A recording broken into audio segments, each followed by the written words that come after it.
ଜଣେ ଭକ୍ତ ମହାପ୍ରଭୁଙ୍କୁ ପଚାରୁଛନ୍ତି, ପ୍ରଭୁ ଯୁଗ ଯୁଗ ଧରି ଭକ୍ତଙ୍କୁ ଦର୍ଶନ ଦେଉଛନ୍ତି, ବିଜାର ହେଇଯିବନି ଭକ୍ତ? ରଥଯାତ୍ରା ଦିନ ଆଉ କିଛି ନୂଆ କର ବନ୍ଧୁ। ସେହି ପୁରୁଣା ଦର୍ଶନ କେତେ ଦିନ ଚାଲିବ? ତୁମେ ବନ୍ଧୁ ଠିକ୍ କଥା କହିଛ। ମୁଁ ଏହି କଥା ଭାବିନଥିଲି। ଠିକ୍ ଅଛି ବନ୍ଧୁ, ତୁମେ ମୋତେ କୁହ, ମୁଁ କ'ଣ କରିବି ଭକ୍ତଙ୍କ ପାଇଁ? ବନ୍ଧୁ କହେ, ପ୍ରଭୁ ତୁମେ ଅନ୍ତର୍ଯ୍ୟାମୀ, ଆଉ କ'ଣ ଲୁଚିକି ଅଛି? ଭକ୍ତଙ୍କୁ ଏମିତି କିଛି ଉପହାର ଦିଅ, ମନେ ରଖିବେ। ପ୍ରଭୁ କହୁଛନ୍ତି, ମନୁଷ୍ୟଙ୍କୁ ସବୁ କିଛି ଦେଇଛି, ତଥାପି ମନୁଷ୍ୟ କହେ ମୋତେ ଆଉ କିଛି ଦରକାର। ଏତିକି ହବନି। ମୋ ଭକ୍ତ ମୋ ପାଖକୁ ଆସେ, ମୋତେ ଦର୍ଶନ କରେ, କିନ୍ତୁ କେବେ ମୋତେ ଥରୁଟିଏ ପଚାରୁଛନ୍ତି ମୁଁ କେମିତି ମନ୍ଦିର ଭିତରେ ଅଛି? ସମସ୍ତେ ଆସନ୍ତି, ନିଜ ପାଇଁ କିଛି ମାଗନ୍ତି, କିନ୍ତୁ ମୁଁ ଅଭିମାନ କରେ ନାହିଁ। ମୁଁ ଖୁସିରେ ହାତ ବଢ଼େଇ ଦିଏ। ମୋତେ ଘରର ବଡ଼ ପୁଅ, ଘରର ବନ୍ଧୁ ଭାବନ୍ତି।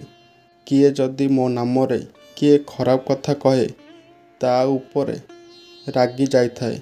ସେହି ଭକ୍ତ ପୁଣି ନାରୀକୁ ନିର୍ଯାତନା ଦିଏ, ଅତ୍ୟାଚାର କରେ, ଟଙ୍କା ଲୋଭରେ ଆଉ ଜଣଙ୍କୁ ମାରିଦିଏ।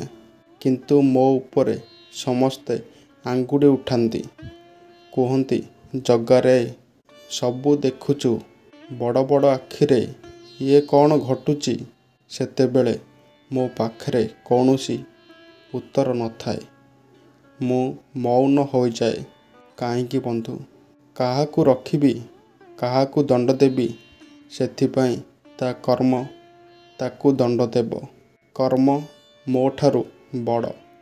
କର୍ମ କରିଥାଏ ନ୍ୟାୟ। ମୁଁ ବି କର୍ମରେ ବନ୍ଧା।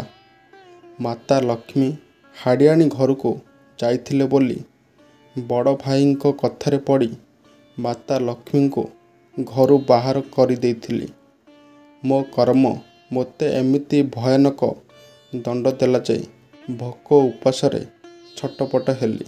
ମହାପ୍ରଭୁ କହୁଛନ୍ତି, ବନ୍ଧୁ ମୁଁ ସେହି ପୁରୁଣା କଥା ମନେ ପକାଇ କାନ୍ଦୁଛି।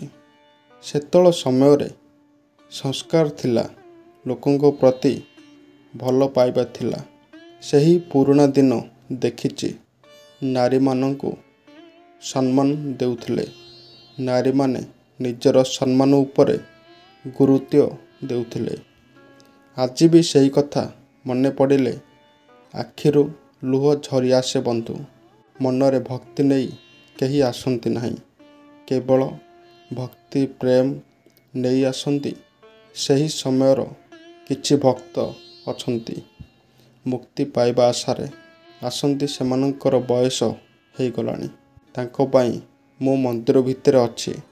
ନହେଲେ ମୁଁ କେଉଁ ଦିନଠୁ ମନ୍ଦିର ଛାଡ଼ି ଛତିଆ ବଟ ଚାଲି ଯାଇସାରନ୍ତିଣି। ମୁଁ ମନ୍ଦିର ଭିତରେ ନଥାଏ।